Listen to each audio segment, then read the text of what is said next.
नमस्कार, बोंjour. मागच्या एपिसोडमध्ये आपण शिकलो फ्रेंचचे अल्फाबेट्स. खूपच सोपे होते की नाही? आणि आजच्या सेशनमध्ये आपण एक स्टेप पुढे जाऊयात. म्हणण्याचा अर्थ असा की लास्ट अल्फाबेट्सच्या एपिसोडमध्ये जे आपण प्रोनाउन्सिएशन शिकलेलो त्यातल्या काही लेटर्सना एक स्पेशल प्रिव्हिलेज असतं. प्रिव्हिलेजचा अर्थ काही स्पेसिफिक ऍक्सेंट्स असतात फ्रेंचमध्ये जे काही लेटर्सवरती जर आले तर त्यांचं प्रोनाउन्सिएशन किंवा त्यांचं मीनिंग चेंज होतं. आज आपण तेच ऍक्सेंट शिकणार आहोत. खूपच सोपं आहे असं म्हणण्याची हिंमत माझ्यात नाहीये, कारण ऍक्सेंट्स थोडेसे कन्फ्युजिंग आहेत. सो म्हणून मी सांगेन की आजच्या लेसनवरती नीट लक्ष द्या आणि गरज पडल्यास ते नोट डाऊनही करा, म्हणजे तुम्हाला नंतरही लक्षात राहतील. तर फ्रेंचमध्ये 5 ऍक्सेंट्स असतात. पहिला ऍक्सेंट आहे सेदीय. हा सेदीय ऍक्सेंट सीच्या खाली असतो आणि जर हा सीच्या खाली दिसला तर आपण त्याला क किंवा दुसरं कुठलं प्रोनाऊन्स करण्याच्या ऐवजी स स असं प्रोनाऊन्स करतो. जसं फॉर एक्झाम्पल सावा, ह्याच्यामध्ये आपण काय बघतो, सीच्या खाली तो ऍक्सेंट, म्हणून त्याला सावा म्हटलं जातं. पण जर सीच्या खाली ऍक्सेंट नसता तर तो काय झाला असता, कावा. आणि त्याला फ्रेंचमध्ये काहीच अर्थ नाहीये. कावा कावा काही एक्झाम्पल्स म्हणजे सीला जेव्हा ऍक्सेंट असतो तो खाली, तेव्हा कुठले कुठले वर्ड्स असे आहेत, त्याच्यातले काही वर्ड्स मी तुम्हाला सांगेन. जसं ललिस म्हणजे लेसन, लॉहस्यू लॉहस्यू म्हणजे रिसीट, फॉन्से फॉन्से स, तुम्ही सी वरती फोकस करा आत्तासाठी. फॉन्से म्हणजे फ्रेंच, फ्रान्से असं, फॉन्से फ्रेंच, ते सी ला स असंच म्हटलं जातं. लोगासॉ लोगासॉ म्हणजे अ बॉय, द बॉय, पण गॅसॉ स स बोललं जातं. आता असे वर्ड्स बघूया जिकडे जर ऍक्सेंट नसेल तर सीला कसं प्रोनाऊन्स केलं जातं. जसं फॉर एक्झाम्पल लेकॉल, लेकॉल म्हणजे द स्कूल, लेकॉल. क क सचं प्रोनाऊन्सिएशन, सॉरी सीचं प्रोनाऊन्सिएशन इकडे क असं म्हणून केलं जाते. एक्युम म्हणजे फोम, एक्युम एक्युम क, तर इकडे क म्हणून केलं जातो. सो सगळ्यात सोपं लक्षात ठेवण्यासाठी म्हणजे जर सीच्या खाली तो ऍक्सेंट असला तर त्याला स असं म्हणून प्रोनाऊन्स करायचं. हा झाला सगळ्यात पहिला ऍक्सेंट, सेदीय. दुसरा आहे ऍक्सॉ एगू. आगाऊ नाही, ऍक्सॉ एगू म्हणजे अक्यूट ऍक्सेंट असं त्याला म्हणतात.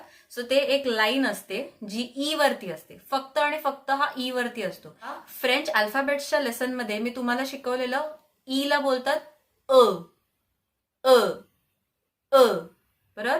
ओ बोलण्यासाठी तोंड करायचं ओ, आणि ओ न बोलता अ बोलायचं, ओ ओ, त्याला म्हणतात ई.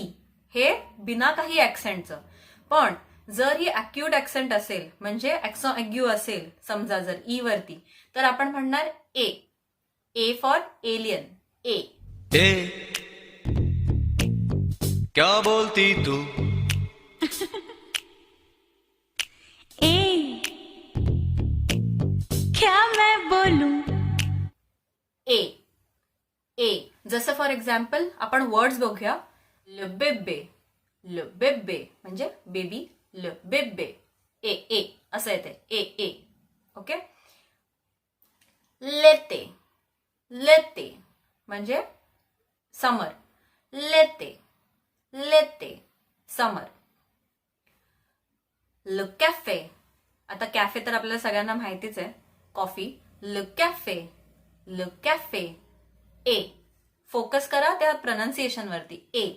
सो जर ई वरती तो ऍक्सेंट असेल, ऍक्सॉ एग्यू असेल, तर मग आपण त्याला म्हणणार ए. दुसरं आहे ऍक्सॉ ग्राव. हा ऍक्च्युली नावासारखाच आहे, म्हणजे ह्याला इंग्लिशमध्ये आपण म्हणतो ग्रेव ऍक्सेंट.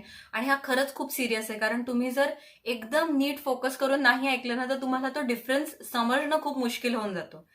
हा ऍक्सेंट ई, ए आणि यू ह्या 3 लेटर्स वरती येऊ शकतो. पण ए आणि यूचं जर हा ऍक्सेंट आला तरी पण प्रोनाउन्सिएशन नाही चेंज होत, ते मीनिंग चेंज मध्ये हेल्प करतं. म्हणजे ते बोलताना आपण सेमच बोलणार, पण जेव्हा आपण त्याच्यावरती हा ऍक्सेंट टाकतो ए आणि यू वरती, तेव्हा त्यांचं मीनिंग चेंज होतं. ते आपण नंतर बघूया. आधी आपण बघूया ई, जो सगळ्यात ग्रेव आहे. ई समजवण्यासाठी आधी मी परत तुम्हाला सांगेन, ई जर त्याच्यावरती काहीही ऍक्सेंट नसेल, एक नुसतं अल्फाबेट असेल, तर मग त्याला आपण म्हणणार अ अ अ. ठीक आहे. दुसरं, ई वरती जर ऍक्सॉन ॲग्यू असेल तर आपण त्याला म्हणणार ए फॉर एलियन. आणि जर समजा ह्याच्यावरती ऍक्सॉन घ्राव असेल तर आपण त्याला म्हणणार ए ए ए. म्हणजे आपण कोणाला तरी असं म्हणा ए काय रे असं बोलतो ना, तसं ए असं प्रॅक्टिस करण्यासाठी तुम्ही लक्षात ठेवू शकता. ए काय रे ए. आणि ए ऍक्सॉन ॲग्यू ए, ऍक्सॉन घ्राव ए ए ए. अरे कहना क्या चाहते हो? खूप कमी डिफरन्स आहे ह्याच्यामध्ये खरं सांगू तर, पण माहित असलेलं बरं. le frère, le frère, le père, le père, la mère, la mère, très, très आणि crème. नेक्स्ट आहे l'accent circumflex म्हणजे सर्कमफ्लेक्स ऍक्सेंट. ओके, ह्याला डोक्यावरती टोपी असते म्हणजे हॅट सारखा आहे हा सिम्बल. डोक्यावरती अशी टोपी असते. जी खूप फनी स्टोरी आहे जी मी तुम्हाला सांगणार आहे की ही हॅट म्हणजे हा जो सिम्बल, हा जो साईन आहे स्पेसिफिक, तो लेटर्स वरती आला कशामुळे. फार फार फार वर्षापूर्वींची गोष्ट आहे ही. तेव्हा फ्रेंच लोक हॉस्पिटल, हॉस्टेल, फेस्ट असं सगळं बोलायचे.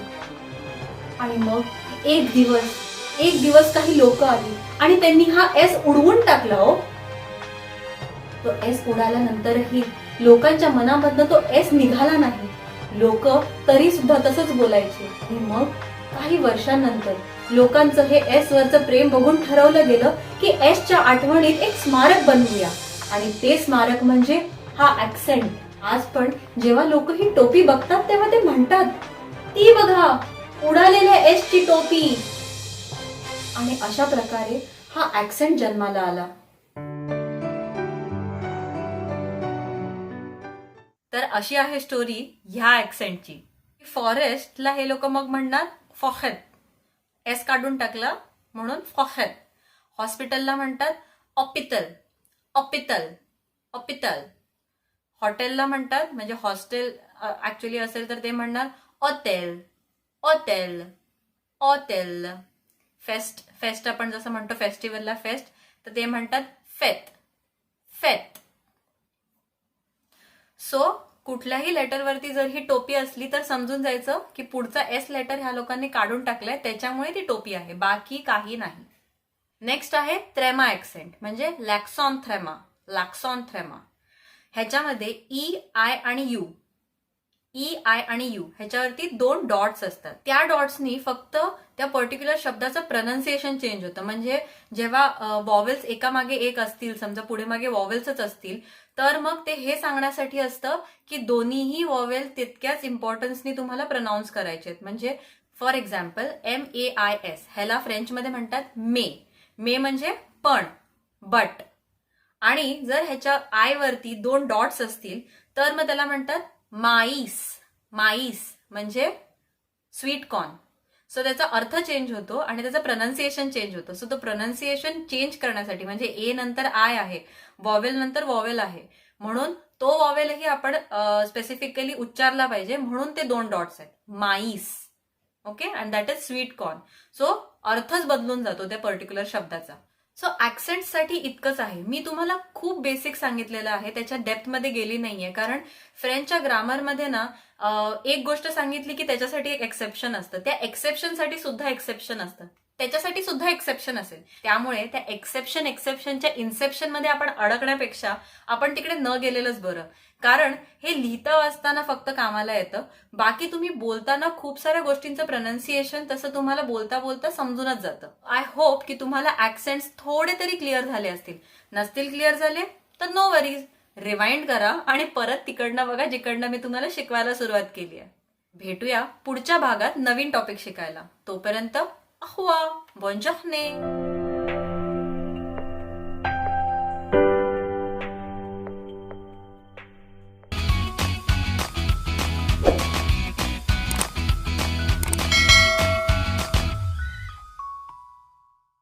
Hi, bonjour. So in the last lesson, we learned French alphabets, right? In those letters, there were some special letters which have special privileges.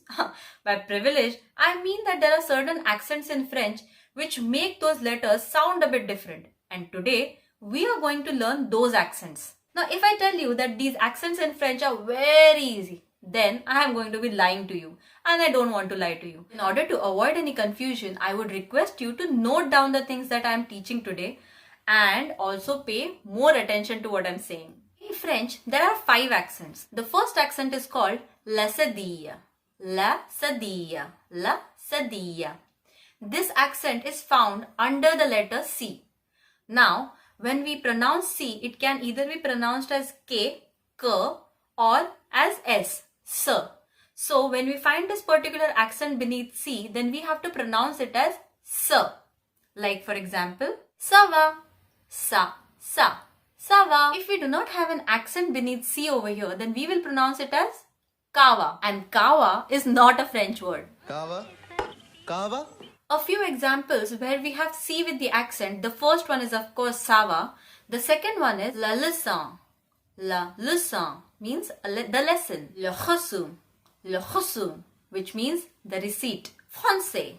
Français means French. Le garçon means the boy. Now let us see the words without the accent. So we will see how C is pronounced without the accent. For example, carafe or café, café, or l'école, l'école, or écume, écume. Have you seen over here? Without the accent, it becomes k, and with the accent, it becomes s. That's the easiest thing that you have to remember about this. The second one is accent aigu. In accent aigu, that is the acute accent, we have a line on top of the letter E.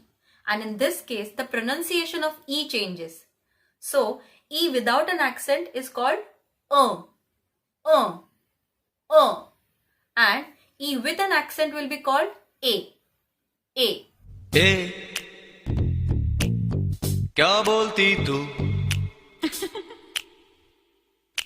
ए क्या मैं बोलूं Without an accent, O. With an accent, A. Now this is for accent aigu. For example, le bébé, l'été,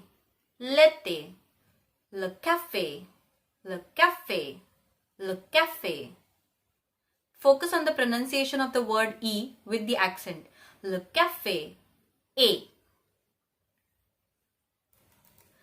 Then we come on to the next accent, which is called accent grave, which is the grave accent, and it's actually very grave. That is a very serious one, because if you don't pay close attention to this particular sound, then you will not find any difference at all and you will be confused as to what exactly am I saying. So let's start from the beginning.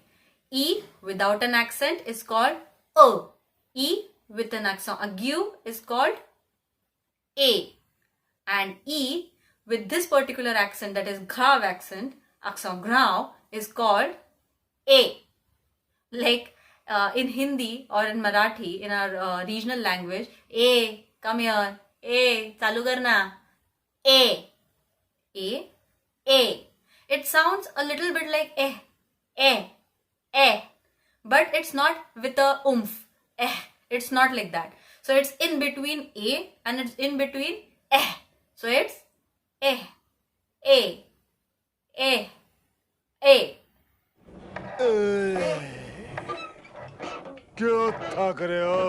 This accent is also found on A and U, but in that case, the pronunciation does not change. It's only the meaning of the word which changes with the accent. Some words with this accent are le frère, le frère, le père, le père, la mère, très, crème. The next one is the circumflex accent, which is called l'accent circonflexe. This is like a hat on top of the letter. It's found on the top of A, E, I, O, and U. There's a funny story about why this accent came into existence, and I'm going to tell you this story. French people used to say forest, hostel, hospital, and what not. But one day, some people came and removed S from those words. But people could not forget the S from those words. Years later, they finally decided that they will have a special accent for this S, which was eliminated from its position. Even today, when people see this accent, they remember that this was because our dear S was eliminated. So that's how this particular accent came into existence. That's why in French language we have the words like forêt, l'hôpital, hôpital, hôtel, hôtel. So wherever you see this hat, there was supposed to be an S after that letter, but since it has been removed, so now it has become hôtel, hôpital. Then comes the tréma accent, l'accent tréma, l'accent tréma. In this, we find two dots on top of A, I and U. So if you see if you see two dots on top of A, I and U, that means you have to pronounce that particular vowel.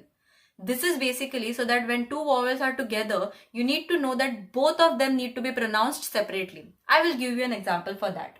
For example, we have MAIS without T tréma, which is called May, which means but.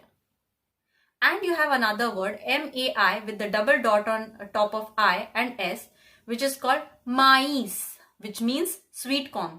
So you see over here, difference between the meaning of the two words is identified because of the pronunciation that changes because of the accent. So if you ask any person who's learning French, they will tell you that accents are the most confusing ones.